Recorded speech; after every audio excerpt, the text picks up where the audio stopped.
Hey, what's up? Wanted to do a quick video here of our first attempt of an indoor aquaponics setup. Basically, after watching a ton of videos and going through a bunch of websites and seeing how other folks had their systems set up, it was time to take some of that and put one of these together and see how it actually worked. Most of the stuff we used for the build was stuff just laying around the house. We had an entertainment center that was going to get thrown out, so we decided to use that as the framework for everything. We braced it up really well so all that weight is supported. The system basically consists of the fish tank, courtesy of my awesome neighbor Anthony. Thank you very much. On top of the fish tank, we built a grow bed. And to the right of the entertainment center, behind the double doors, is a 30-gallon Rubbermaid trash can that we are using as our sump. And I will basically go through everything and show you how it all works. I have a couple questions myself, so maybe I can get some answers to those. So check it out.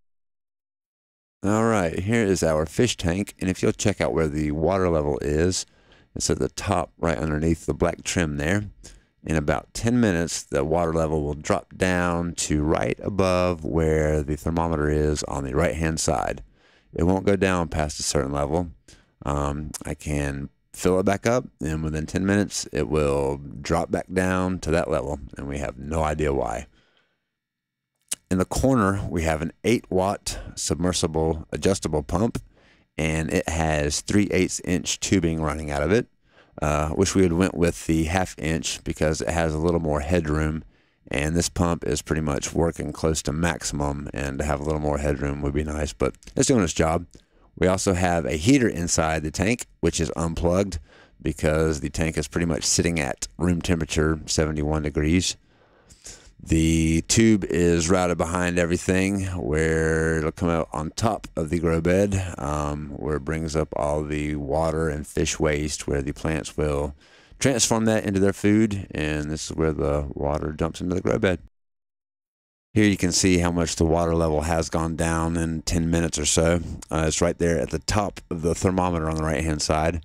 The first night we had the cyclone through, we worked really hard on making sure the pumps were working equal as far as water coming in and water going out, because we didn't want to wake up with a floor full of water or a dry fish tank. So for some reason, it just gets to that point and it doesn't go any lower, but once you fill it up, it drops back down to that point. Let's check out the grow bed. Here is the grow bed. We took some 2x4s, cut them to length, stacked them 3 high, secured them from the inside with 90-degree metal brackets, took some 2x4 blocks, screwed those to the outside, securing everything.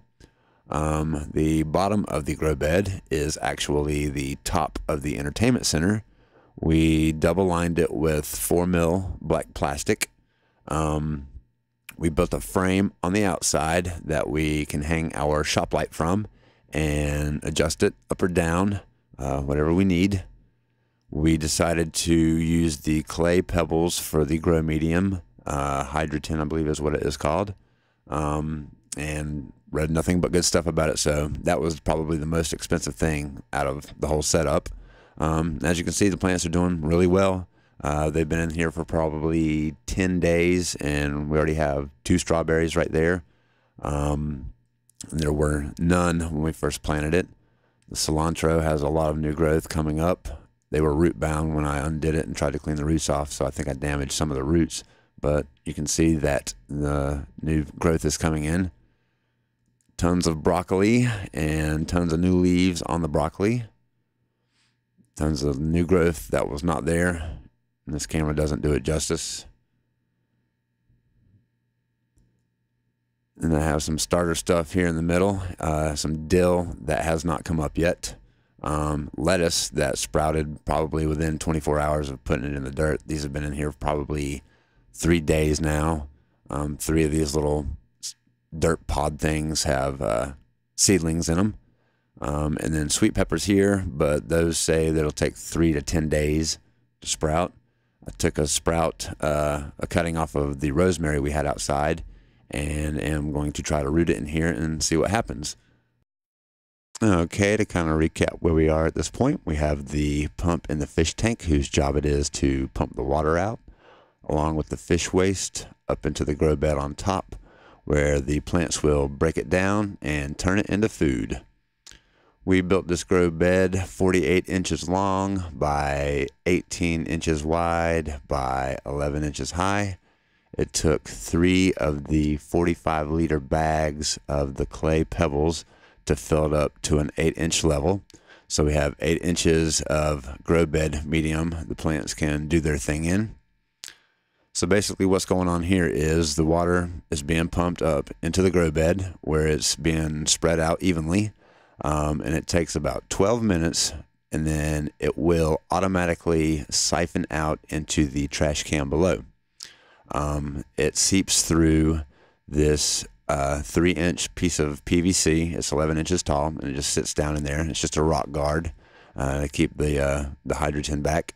The water will seep through that, and when it gets up to a 6-inch level, Mother Nature will kick in, and it'll siphon all the water out, and the cycle will continue. Here we have our bell siphon. It's a piece of 2-inch PVC, 7.5 inches long. We cut 1/2-inch notches out of the bottom because that's where the water gets pulled from. And we just put a cap on it. That slides right over the piece of PVC pipe in the middle of the rock guard there. That piece down there is a 3/4 inch with a coupling that goes and flanges out to 1 inch. So you basically have 1 inch going into 2 inches, going into 3 inches. Everything kind of telescopes nicely together. Without getting into the physics of how bell siphons work and all that stuff, basically what's going on here is the pump from the tank is filling the grow bed up, and it is seeping through these 1/4 inch holes.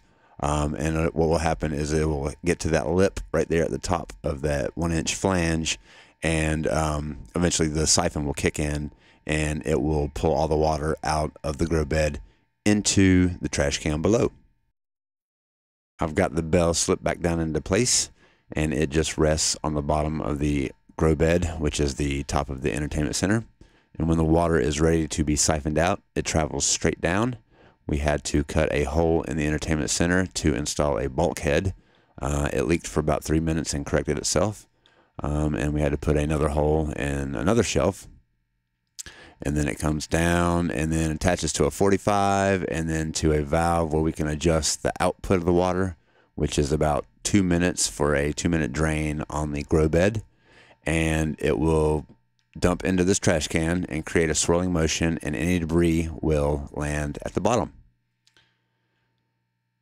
The pump we're using here is an 8-watt pump, and it basically is pulling the water from this trash can all the way up to the fish tank. It'll go up the tube, and then we had to cut another hole in the side of the entertainment center and then ran the tube through it. It's a 3/8 inch tube also. Wish we had went with a 1/2 inch, but oh well, this works actually okay. But this pump is supposed to be adjustable, but on and off is pretty much the adjustments on it, so it's running full blast. So that water dumps back into the tank, nice and clean. And out of all the years I've had fish tanks, this has by far been the cleanest fish tank I've ever seen. And there's no filters in here. So basically, we've got the fish hanging out, hopefully making a deposit, and then the water from the fish tank will be pumped up into the grow bed where the plants are going to break it down, turn it into food. The grow bed will fill up. It'll siphon back down into the trash can, and the cycle continues. This is what it looks like when the siphon kicks in. It takes it about 2 minutes to drain the grow bed. I won't make you sit through the whole thing, but I'll let you check out what it looks like. And at first it'll start to dribble out, and then it'll kick in pretty good.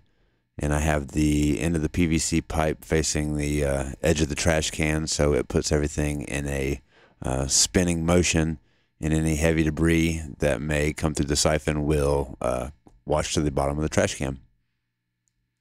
And there it goes, it's kicking in.